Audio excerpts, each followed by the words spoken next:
Welcome.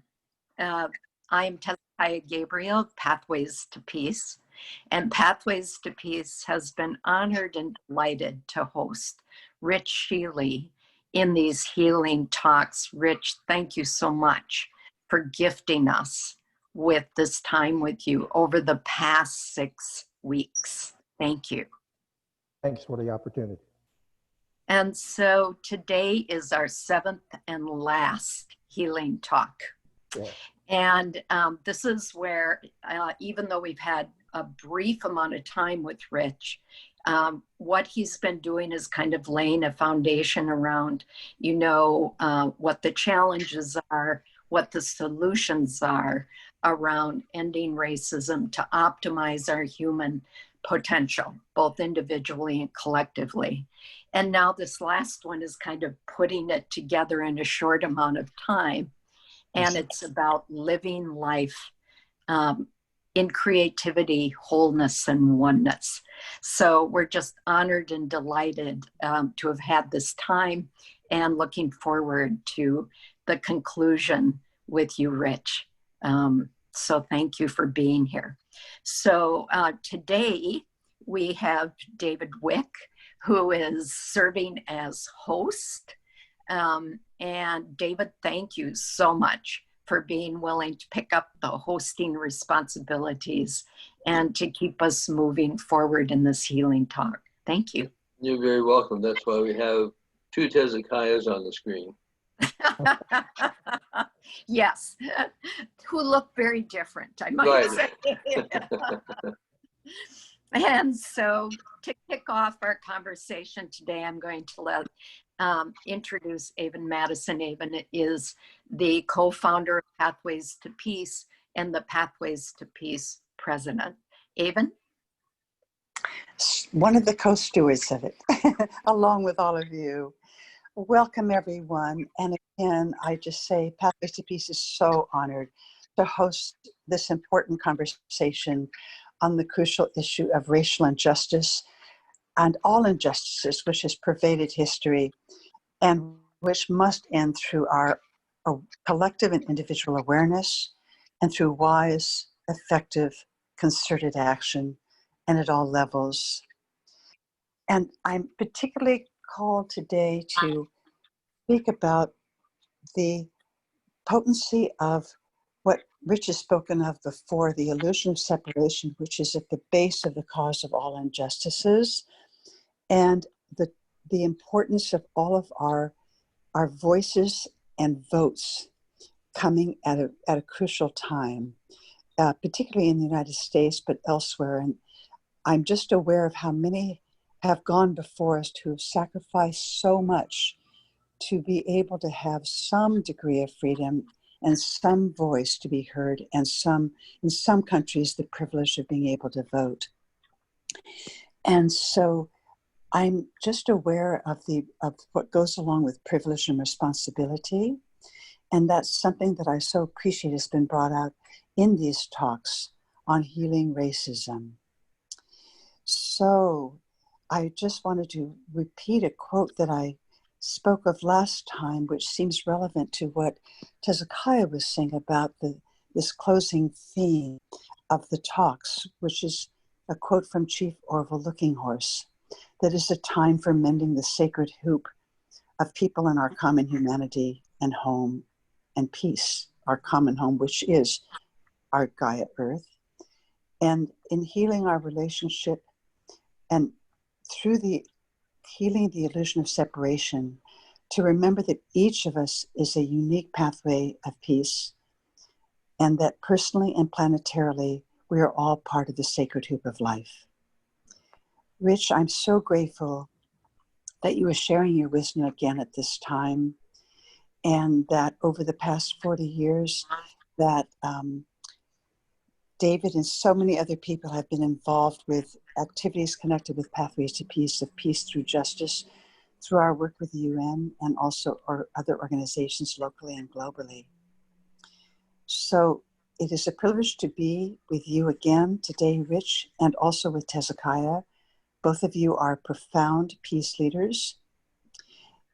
Thank you. And now I turn over to the heartfully wise Tezekiah to facilitate our dialogue today. Tezekiah? Thank you so much, Avon.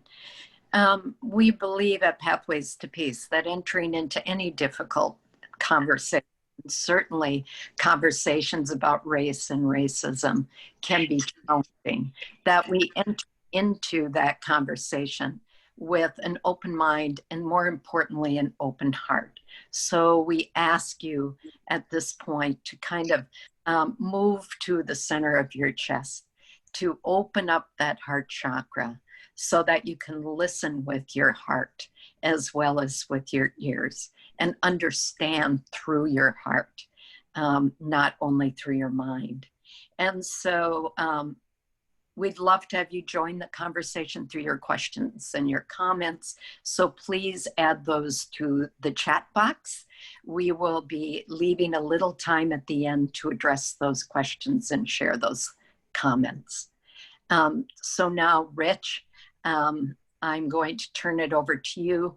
And I'd really like you to begin the conversation with a brief introduction about your work, who you are and the work that you do. And then this whole topic around living lives of creativity, wholeness, and oneness. Thank you. Happy to do that, Des. My work is to be a servant of people, all people who are interested in entering the journey to wholeness and oneness, who are interested in freeing themselves from the unconscious attachments and identifications with race, racism, and income inequality.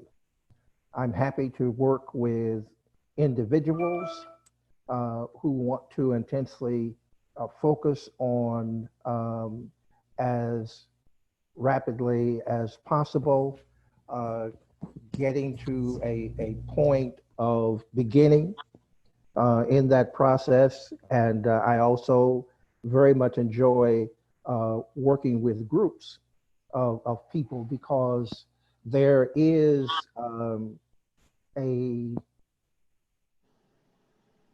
strong, very strong spiritual benefit from working in a group, because when our spirits, our energies come together in a group, the richness of the exchange at the energetic level is magnified, and that is very, very important. So I love group work for that purpose. But sometimes these discussions are so intimate and so emotionally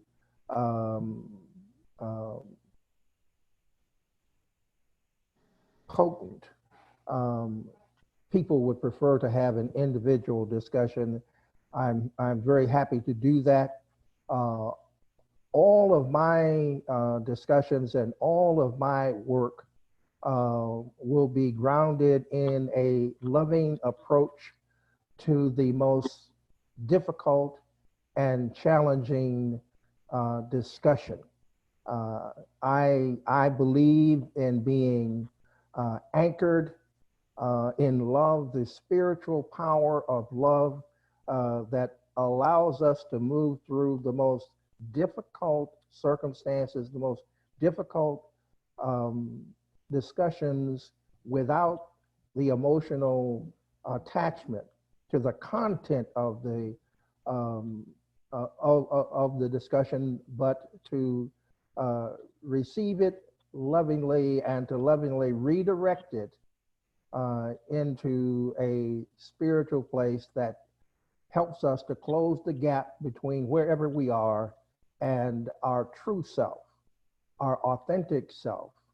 And that's so important, and that's what we're trying to do, to enter the flow of life that allows us to activate the multidimensional potential that we all have, which in turn will allow us to live in creativity, live in uh, love and spiritual oneness and wholeness beyond the attachments of racism, um, the false concept of race, the imperatives of income inequality. Those are so important.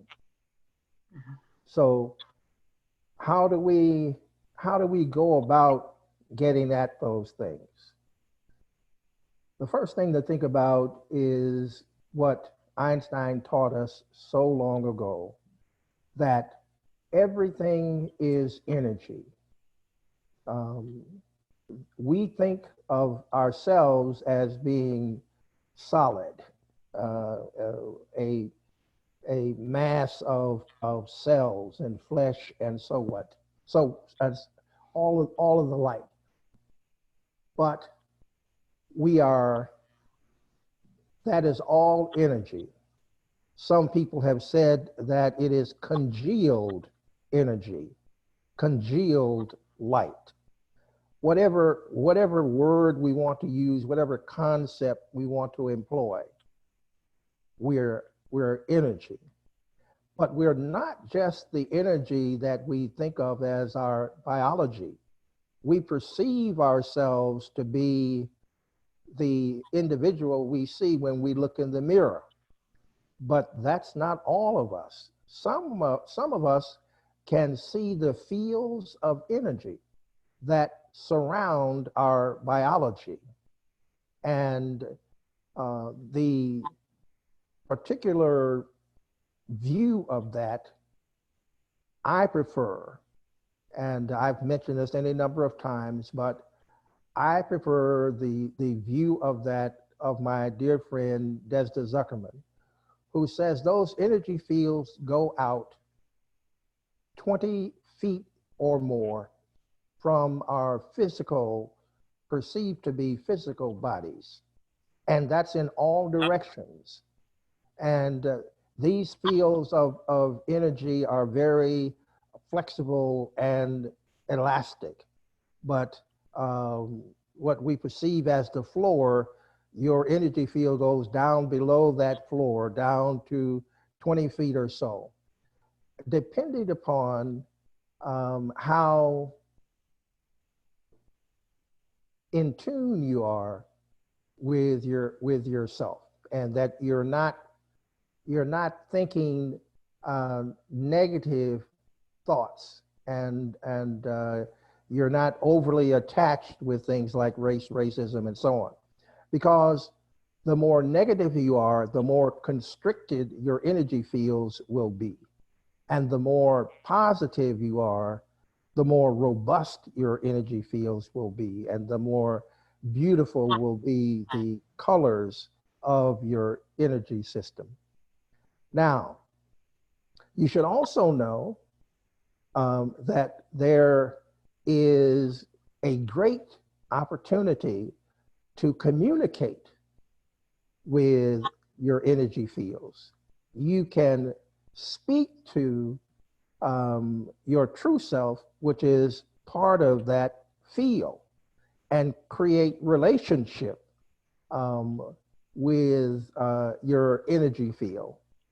Now, I have come by most of what I know about this through intuition and studying certain texts.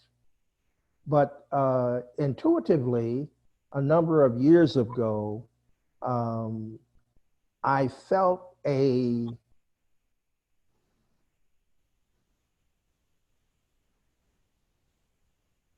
invitation. I felt an invitation from my true self to create a more intimate relationship. And the way I started that relationship was to give my true self a name. And the name I gave to my true self was Rich of my heart. Because I see the heart not only in what we know from science and medicine of its biological functions, but the heart also has arguably the most robust spiritual quality um, within our physical beings. A very robust spiritual quality. The center that gives us a key to our intuition and a key to our spiritual qualities. So we always want to work through our heart, and we want to align our brains with our heart. And there's so many things about this that will help us to learn more, to understand that our minds and our brain are complementary but different, and that our minds do not function in our head but in our energy field. I even, through my intuition, I saw that once years ago. I saw how when the um, synapse activity begins in the brain, that the mind evidences itself in the energy field to meet the so-called physical activity in the brain. Very very interesting, and the scientists who study these things have been arguing amongst themselves for years and years of exactly how that works. And I don't know how it works either. I just had the blessing of being able to see an image of it for a flash of a moment long ago. But as we enter into this relationship with our energy fields and build that relationship more and more, we will have insights and new information of how we can advance and close the gap between where we are and where we want to be in alignment with our true selves. And that in turn will allow us to be also in alignment with the eternal flow of the universe at whatever is our unique way of entering that flow and continuing in that flow. Now, when you get to that point, you will be a multidimensional person. You will not be limited to what people call third dimensional life. You will not have that limit. You will be able to extend into additional levels of life. And what the scientists have said so far is that the human brain is able to access, I think it's 11 dimensions. Now, think about that for a moment. What would it be like to be able to access? Most of the time we talk about 5 dimensions, but think about the possibility of being able to access 6 additional dimensions and more. That's just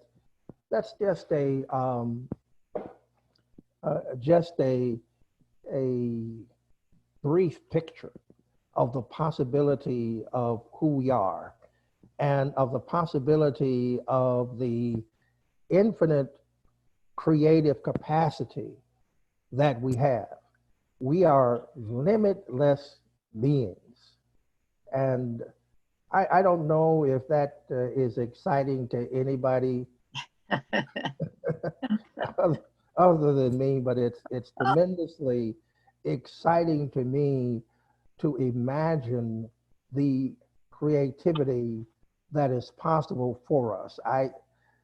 You know, I don't know if I will live long enough, if I will um, be able to activate the potential and possibilities that I have in a way that will allow me to enjoy these things that I can intuit and talk about and share with others. But I am certainly flat out excited about the possibility, and I hope that you are also. But know that the life of being free of attachments is available to you, and you are, but you must free yourself. No one no one can free you. You must free yourself. People like me, like all the people who are here today, can help you, because there is a witnessing function in light work that is very, very important. That when you come together with another person who has something to share with you and is able to attract you to activate your energy fields and the potential of those fields, that's going to be a benefit to you, because everything that you need in order to advance, to connect with your true self, to build relationship with your true self, everything that you require is already there, is already available to you. It just requires you to turn your attention to it and to turn on the various engines of advance that are already there. They're just waiting for you to say yes, waiting for you to link up, and waiting for you to choose to set aside all of the imperatives of the status quo and to move forward in your spiritual life, to decide you want to grow spiritually, that you want to live a life of creativity, oneness, and wholeness, which will leave behind not only racism, but so many other attachments. All of those attachments, when you line up with your true self, you begin to live an authentic life of alignment. You will leave those things behind. But it has to be a choice. It has to be a focused intentionality. It has to be a commitment, and you have to really want it. You have to really want it, and you have to want it on all levels. You can't want it in your conscious mind, but you want the benefits of white supremacy and white privilege at your unconscious levels. That won't work.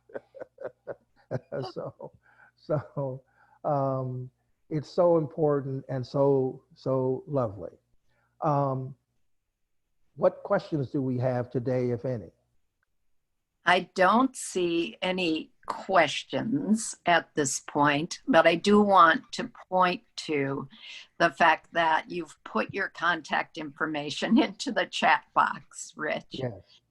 Because given this is our last time together in this format, certainly not our last time together in general, because we will continue to work together in whatever ways make sense and advance your important mission, that people can turn there. And I know that we need to close just slightly early today, but I just want to reflect back to you a couple of things that I heard that I think are so helpful for me. And I hope that everyone on this call or that are coming in to view the video will be thinking about how these words are helpful to each of us, because we'll hear them experience them differently based on what it is we need at this point in time. Yes. But what I love today, in particular, was just this understanding of the importance of witnessing, that it's no longer about looking for gurus, because it is within us to empower ourselves. Yes. And yet there are other like-spirited people who have perspectives as well as can affirm for us, like yourself, Rich, Yes. about what is needed at this particular time for each of us. So I just love that piece, in addition to recognizing that we have to say yes ourselves to our heart desire, and that it's a whole yes. I love that. And lastly, I just want to share that all of this for me, but it comes home today even more, reminds me of this beautiful quote from Lila Watson. And she says, if you've come to help me, you're wasting your time. But if you've come because your liberation is bound to mine, then come and let us work together. Yeah. And I think that's what you offer, Rich, is liberation. And that the work, your life work that you embody is valuable to each of us. So I want you to end with, once again, your work, how people can reach you, and then we will move to close this last session. Yes. Please reach out if you resonate with my words and with my presence. Please reach out to Rich at theoptimalhuman.org. theoptimalhuman.org. And let us join together and mutually witness, mutually share, and mutually advance toward the oneness that is already part of who we are.